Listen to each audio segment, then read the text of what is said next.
जय श्री कृष्णा, राधे राधे। आप सभी भक्तों का आपके अपने YouTube चैनल श्री कृष्ण दीवानी में हार्दिक स्वागत है। कल आप सबने भाद्रपद मास महात्म्य के अध्याय 1 और 2 की पावन कथा का श्रवण किया।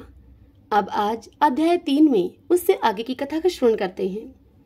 व्यास जी कहते हैं कि जब अद्रोह को दिव्य दृष्टि प्राप्त हो गई तब वे देवताओं को भी देखने लगे और तभी से वे तीनों लोकों की बातें अनायास ही जान लेते हैं। तदंतर अद्रोह की गली में जाकर उस द्विज ने उन अद्रोह का दर्शन किया और बड़ी ही प्रसन्नता के साथ उनसे धर्ममय उपदेश तथा अपने हित की बातें पूछी। तब सजना द्रोह ने कहा उस द्विज से कि हे धर्मज्ञ ब्राह्मण, आप पुरुषों में श्रेष्ठ वैष्णव के पास जाइए। उनका दर्शन करने से इस समय आपका मनोरथ सफल होगा। बगले की मृत्यु तथा आकाश में वस्त्र के न सूखने आदि का कारण आपको विदित हो जाएगा। इसके सिवा आपके हृदय में और जो भी कामनाएं हैं उन सभी की पूर्ति हो जाएगी। यह सुनकर वह ब्राह्मण द्विज रूपधारी उस भगवान के साथ प्रसन्नता पूर्वक वैष्णव के यहाँ पर आया और वहां पहुंचकर उसने सामने बैठे हुए शुद्ध हृदय वाले एक तेजस्वी पुरुष को देखा, जो कि समस्त शुद्ध लक्षणों से संपन्न एवं अपने तेज से दीप्यमान थे। धर्मात्मा उस द्विज ने ध्यान मगन हरिभक्त से कहा कि हे महात्मन, मैं बहुत दूर से आपके पास आया हूँ। मेरे लिए जो कर्तव्य उचित हो आप मुझे उसका उपदेश कीजिए। ये सुनकर उस वैष्णव ने कहा, देवताओं में श्रेष्ठ भगवान श्री विष्णु तुम पर प्रसन्न हैं। इस समय तुम्हें देखकर मेरा हृदय उल्सित सा हो रहा है, अतः तुम्हें अनुपम कल्याण की प्राप्ति होगी। आज तुम्हारा मनोरथ सफल होगा। मेरे घर में भगवान श्री विष्णु विराजमान हैं। उस वैष्णव के यूं कहने पर उस ब्राह्मण ने पुनः उनसे कहा कि भगवान श्री विष्णु कहाँ हैं? आज कृपा करके मुझे आप उनका दर्शन करवाइए। तब यह सुनकर उस वैष्णव ने कहा कि इस सुंदर देवालय में प्रवेश करके तुम परमेश्वर का दर्शन करो। ऐसा करने से तुम्हें जन्म और मृत्यु के बंधन में डालने वाले घोर पाप से छुटकारा मिल जाएगा। उनकी बात सुनकर जब ब्राह्मण ने देव मंदिर में प्रवेश किया तो देखा कि वे ही विप्र रूपधारी भगवान कमल के आसन पर विराजमान हैं। ब्राह्मण ने मस्तक झुकाकर उनको प्रणाम किया और बड़ी ही प्रसन्नता के साथ उनके दोनों चरणों को पकड़कर कहा, हे देवेश्वर, आप मुझ पर प्रसन्न होइए। मैंने पहले आपको नहीं पहचाना था। हे प्रभु, इस लोक और परलोक में भी मैं आपका किंकर बना रहूं। हे मधुसूदन, मुझे अपने ऊपर आपका प्रत्यक्ष अनुग्रह दिखाई दिया है। यदि मुझ पर कृपा हो तो मैं आपका साक्षात स्वरूप देखना चाहता हूँ। यह सुनकर भगवान श्री विष्णु बोले कि हे भूदेव, तुम्हारे ऊपर मेरा प्रेम सदा ही बना रहता है। मैंने स्नेहवश ही तुम्हें पुण्य आत्मा महापुरुषों का दर्शन करवाया है। पुण्यवान महात्माओं के एक बार भी दर्शन, स्पर्श, ध्यान एवं नामोच्चारण करने से तथा उनके साथ वार्तालाप करने से मनुष्य अक्षय स्वर्ग का सुख भोगता है। महापुरुषों का नित्य संग, उनका नित्य संग करने से सब पापों का नाश हो जाता है तथा मनुष्य अनंत सुख भोगकर मेरे स्वरूप में लीन होता है। जो मनुष्य पुण्य तीर्थों में स्नान करके शंकर जी तथा पुण्य आत्मा पुरुषों के आश्रम का दर्शन करता है वह भी मेरे शरीर में लीन हो जाता है। एकादशी तिथि को जो मेरा ही दिन हरिवासर है, उपवास करके उस दिन जो लोगों के सामने पुण्यमयी कथा कहता है वह भी मेरे स्वरूप में लीन हो जाता है। मेरे चरित्र का श्रवण करते हुए जो रात्रि में जागता है उसका भी मेरे शरीर में लय होता है। हे विप्रवर, जो प्रतिदिन ऊंचे स्वर से गीत गाते और बाजा बजाते हुए मेरे नामों का स्मरण करता है उनका भी मेरी देह में लय होता है। जिसका मन तपस्वी, राजा और गुरुजनों से कभी द्रोह नहीं करता वह भी मेरे स्वरूप में लीन होता है। तुम मेरे भगत और तीरथ स्वरूप हो, किंतु तुमने बगुले की मृत्यु के लिए जो श्राप दिया था उसके दोष से छुटकारा दिलाने के लिए मैंने ही वहां उपस्थित होकर तुमसे कहा कि तुम पुण्यवानों में श्रेष्ठ तथा तीर्थ स्वरूप महात्मा मूक चंडाल के पास जाओ। तात, उस महात्मा का दर्शन करके तुमने देखा ही था कि वह किस प्रकार अपने माता पिता का पूजन कर रहा था। उन सभी महात्माओं के दर्शन से, उनके साथ वार्तालाप करने से और मेरा संपर्क होने से आज तुम मेरे मंदिर में आए हो। करोड़ों जन्मों के बाद जिसके पापों का क्षय होता है वह धर्मज्ञ पुरुष मेरा दर्शन करता है, जिससे उसे प्रसन्नता प्राप्त होती है। हे वत्स, मेरे ही अनुग्रह से तुमको मेरा दर्शन हुआ है, इसलिए तुम्हारे मन में जो इच्छा हो उसके अनुसार तुम मुझसे वरदान मांग लो। यह सुनकर वह ब्राह्मण बोला भगवान श्री हरि से कि हे नाथ, मेरा मन सर्वथा आपके ही ध्यान में स्थित रहे। संपूर्ण लोकों के स्वामी हे माधव, आपके सिवा कोई भी दूसरी वस्तु मुझे कभी भी प्रिय न लगे। यह सुनकर श्री भगवान ने कहा कि हे निष्पाप ब्राह्मण, तुम्हारी बुद्धि में सदा ऐसा ही उत्तम विचार जागृत रहता है, इसीलिए तुम मेरे धाम में आकर मेरे ही समान दिव्य भोगों का उपभोग करोगे। किंतु तुम्हारे माता पिता तुमसे आदर नहीं पा रहे हैं, अतः पहले अपने माता पिता की तुम पूजा करो, इसके बाद मेरे स्वरूप को तुम प्राप्त हो सकोगे। उनके दुखपूर्ण उच्छ्वास और क्रोध से तुम्हारी तपस्या प्रतिदिन नष्ट हो रही है। जिस पुत्र के ऊपर सदा ही माता पिता का कोप रहता है, उसको नरक में पड़ने से मैं, ब्रह्मा तथा महादेव जी भी नहीं रोक सकते हैं। इसीलिए तुम अपने माता पिता के पास जाओ और यत्न पूर्वक उनकी पूजा करो, फिर उन्हीं की कृपा से तुम मेरे पद को प्राप्त होगे। व्यास जी कहते हैं कि जगत गुरु भगवान के ऐसा करने पर, उनका ऐसा कहने पर द्विश्रेष्ठ नरोत्तम ने फिर उनसे इस प्रकार कहा कि हे नाथ, यदि आप मुझ पर प्रसन्न हैं तो मुझे अपने स्वरूप का आप दर्शन करवा दीजिए। तब संपूर्ण लोकों के एकमात्र कर्ता एवं ब्राह्मण हितैषी भगवान ने उस नरोत्तम के प्रेम से प्रसन्न होकर उस पुण्यकर्मा ब्राह्मण को शंख, चक्र, गदा और पद्म धारण किए हुए अपने पुरुषोत्तम रूप का दर्शन करवाया। उनके तेज से संपूर्ण जगत व्याप्त हो रहा था। ब्राह्मण ने दंड की भांति धरती पर गिरकर भगवान को प्रणाम किया और फिर उनसे कहा कि हे जगदीश्वर, आज मेरा जन्म सफल हुआ, आज मेरे नेत्र कल्याणमय हो गए। इस समय मेरे दोनों हाथ प्रशस्त हो गए हैं। आज मैं भी धन्य हो गया। मेरे पूर्वज सनातन ब्रह्मालोक को जा रहे हैं। हे जनार्दन, आज आपकी कृपा से मेरे बंधु बांधव आनंदित हो रहे हैं। इस समय मेरे सभी मनोरथ सिद्ध हो गए। किंतु हे नाथ, मुख चांडाल आदि ज्ञानी महात्माओं की बात को सोचकर मुझे बड़ा ही विस्मय हो रहा है। भला वे लोग देशांतर में होने वाले मेरे वृत्तांत को कैसे जानते हैं? मुख चांडाल के घर में आप अत्यंत सुंदर ब्राह्मण का रूप धारण किए हुए विराजमान थे। इसी प्रकार पतिव्रता के घर में, तुलादार के यहाँ, मित्रदोह के भवन में तथा इन वैष्णव महात्मा के मंदिर में भी आपका दर्शन हुआ है। इन सब बातों का यथार्थ रहस्य क्या है? मुझ पर अनुग्रह करके मुझे बताइए। तब श्री भगवान ने कहा कि हे विप्रवर, मुख चांडाल सदा अपने माता पिता में भक्ति रखता है। शुभा देवी पतिव्रता है, तुलादार सत्यवादी है और सब लोगों के प्रति वह समान भाव रखता है। अद्रोक ने लोभ और काम पर विजय पाई है तथा वैष्णव मेरा अनन्य भक्त है। इन्हीं सद्गुणों के कारण प्रसन्न होकर मैं उन सबके घर में से आनंद निवास करता हूँ। मेरे साथ सरस्वती और लक्ष्मी भी इन लोगों के यहाँ मौजूद रहती है। मुख चांडाल त्रिभुवन में सबका कल्याण करने वाला है। चांडाल होने पर भी वह सदाचार में स्थित है, इसीलिए देवता उसे ब्राह्मण मानते हैं। पुण्य कर्म के द्वारा मुख चांडाल की समानता करने वाला इस संसार में दूसरा कोई नहीं है। वह सदा माता पिता की भक्ति में संलग्न रहता है। उसने अपनी इस भक्ति के बल से तीनों लोकों को जीत लिया है।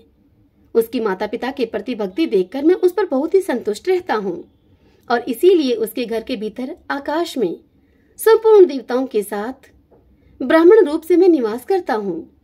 इसी प्रकार से मैं उस पतिव्रता के, तुलादार के, अद्रोह के और इस वैष्णव के घर में भी सदा ही निवास करता हूँ।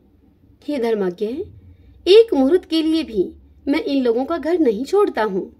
जो पुण्य आत्मा हैं, वे ही मेरा प्रतिदिन दर्शन कर पाते हैं। दूसरे पापी मनुष्य मेरा दर्शन नहीं कर पाते हैं।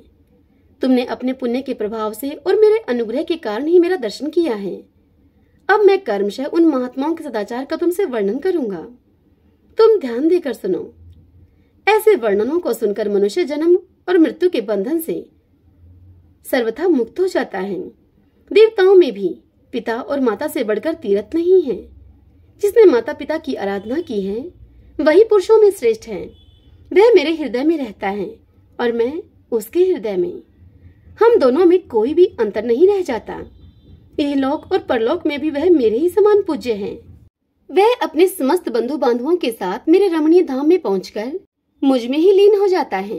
माता पिता की आराधना के बल से ही वह नरश्रेष्ठ, मुख चांडाल, तीनों लोगों की बातें जानता है, फिर इस विषय में तुम्हें विस्मय भला क्यों हो रहा है?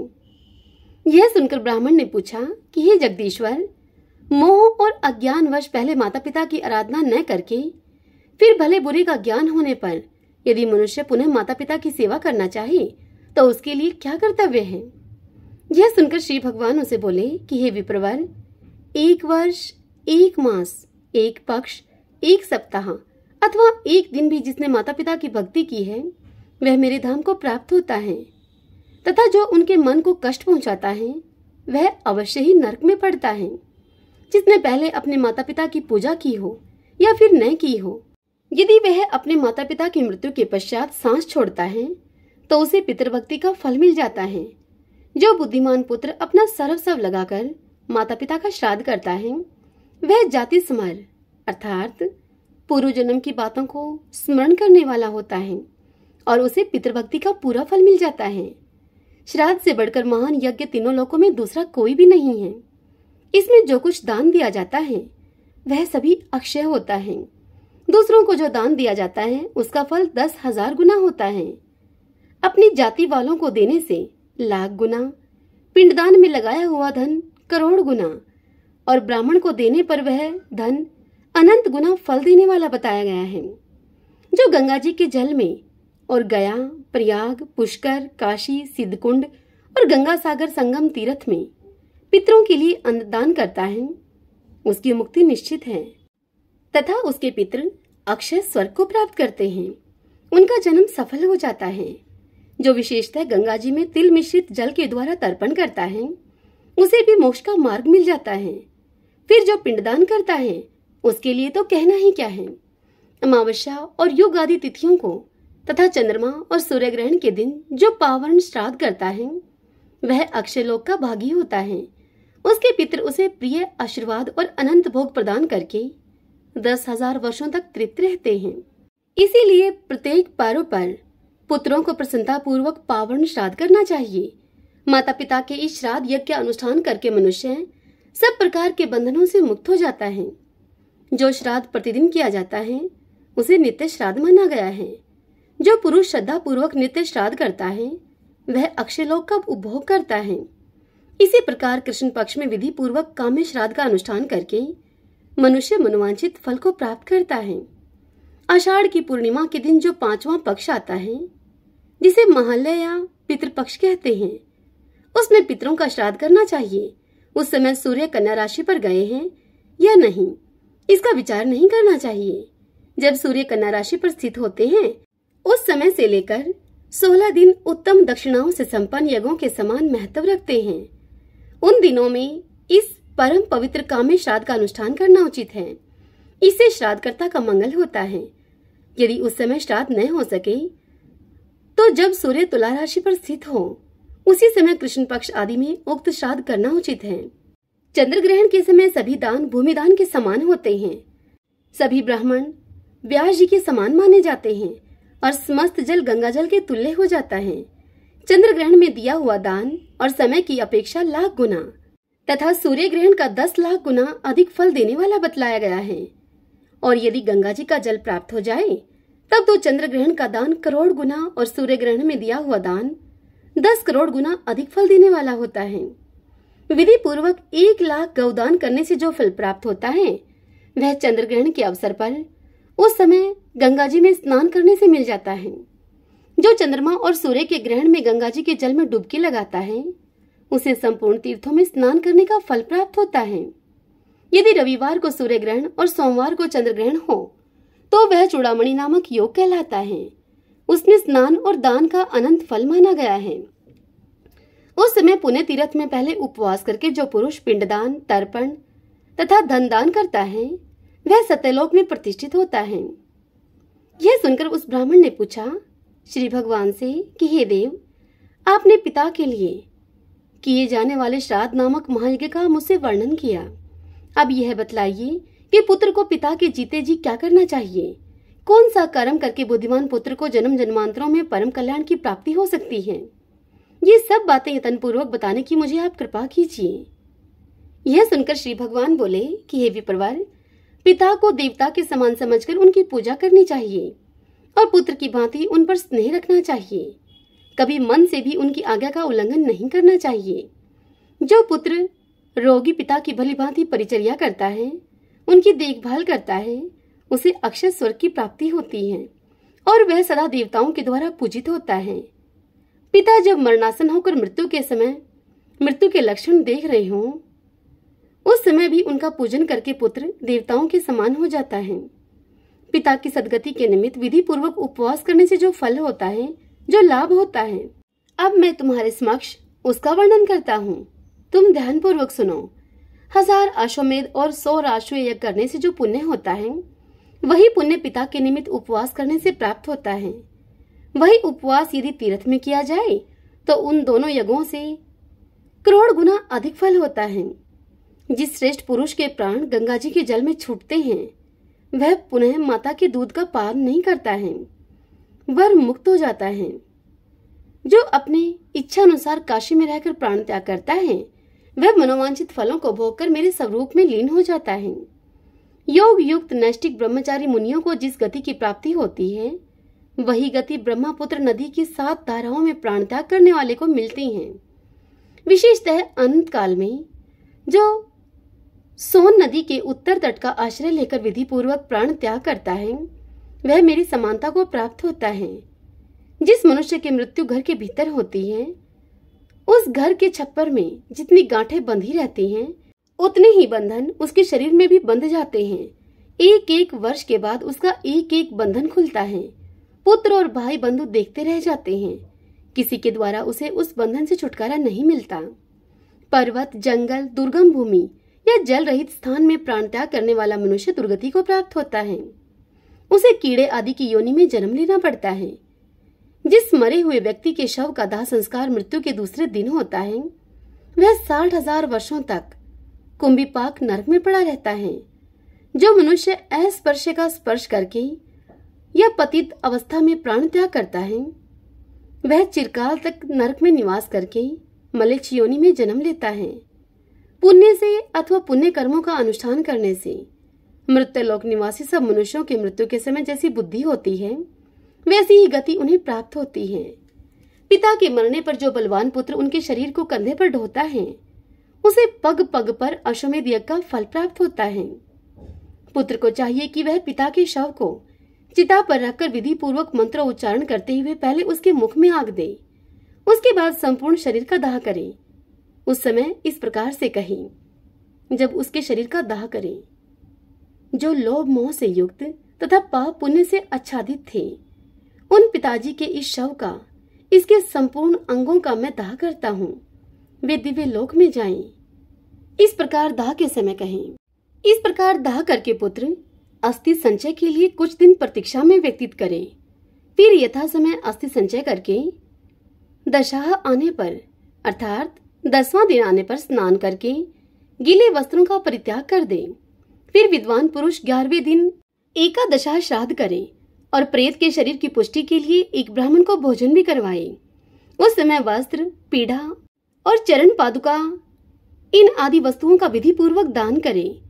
दशाह के चौथे दिन किया जाने वाला श्राद्ध चतुर्थाह, 3 पक्ष के बाद किए जाने वाला श्राद्ध त्रिपाक्षिक या फिर सार्धमासिक कहलाता है। 6 माह के भीतर होने वाला षाण्मासिक तथा 1 वर्ष के भीतर किया जाने वाला श्राद्ध ऊणावधिक श्राद्ध और इनके अतिरिक्त 12 महीनों के 12 श्राद्ध, यानी कि इन सभी श्राद्धों के अलावा 12 महीनों के 12 श्राद्ध, यानी कि कुल 16 श्राद्ध माने गए हैं। जिसके लिए ये 16 श्राद्ध यथाशक्ति श्रद्धा पूर्वक नहीं किए जाते हैं, उसका पिशाच तब स्थिर हो जाता है। अन्य सैकड़ों श्राद्ध करने पर भी प्रेत योनि से उसका उद्धार नहीं होता। 1 वर्ष व्यतीत होने पर विद्वान पुरुष पावण श्राद्ध की विधि से सपिंडीकरण नामक श्राद्ध करे।